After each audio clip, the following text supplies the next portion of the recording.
ఈ ఎలక్షన్లకు ఇంత పెద్ద కాంగ్రెస్ కుటుంబ సభ్యులు ఉండడం రేవంత్ అన్న ఆ రోజు మీ గుండెల్లో ధైర్యం నింపిండు. ఇవాళ మీరందరూ ఇవాళ రేవంత్ అన్న గుండెల్లో ధైర్యం నింపి మేమున్నా మీతో మీరు నడవండి అన్న అంటున్నారు. చాలా చాలా సంతోషం. ఇక రాబోయే ఎలక్షన్స్ ఎంపీ ఎలక్షన్స్ చాలా క్లిష్టమైనవి, కీలకమైనవి. ఎందుకంటే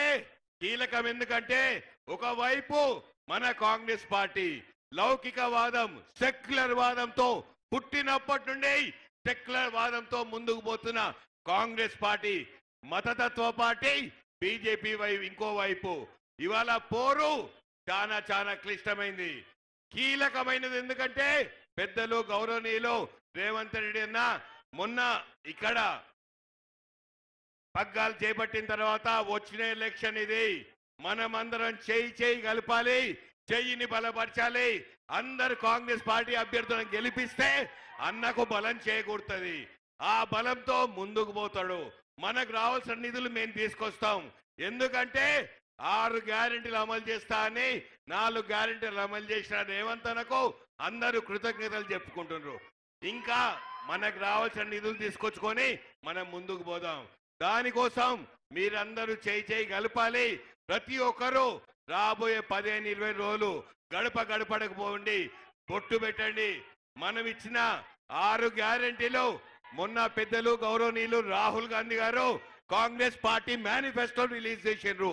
5 న్యాయ్ 25 పటాకే అని చెప్పి 5 న్యాయల అన్ని వర్గాలు, యువత, మహిళలు, వ్యవసాయదారులు, కార్మికులు అందరినీ కలిపి ముందుకు తీసుకుపోతాన కాంగ్రెస్ పార్టీ ఒకవైపు. సంక్షేమాలకు వద్దు, ఈ దేశంలో సంక్షేమాలకు ఒప్పుకోని అంటుంది బీజేపీ పార్టీ. బీజేపీ అంటుంది హమ్ ఫ్రీ బీస్ నై దేంగే అంటున్నారు. పేదరికం ఉన్న ఈ దేశంలో పేదల సంక్షేమం కావాలా వద్దా? కాంగ్రెస్ పార్టీ స్వాతంత్రం వచ్చినప్పటి నుండి పేదల సంక్షేమానికి పెద్ద పీటేసింది. వీళ్ళు ఏ బీజేపీ పాలిత రాష్ట్రాల్లో కూడా ఒక్క పేదల సంక్షేమం పెట్టినా అని అడుగుతున్నా. ఒక్క పేదల సంక్షేమం కూడా పెట్టలేదు. ఇక నేను ఎక్కువ టైం తీసుకోను. నా పోటీ కొండా విశ్వేశ్వరరెడ్డికి తోడు. కొండా విశ్వేశ్వరరెడ్డి ఆయనకు 4,500 కోట్లు నేను డిక్లేర్ చేసిండు. ఆయనకు చాలా బంగారం ఉందంట. కానీ చేవెళ్ళ ప్రజలు, అక్క చెల్లెల అన్నదమ్ములు అందరూ నన్ను బంగారు కొండమా రంజితన్న అంటున్నారు.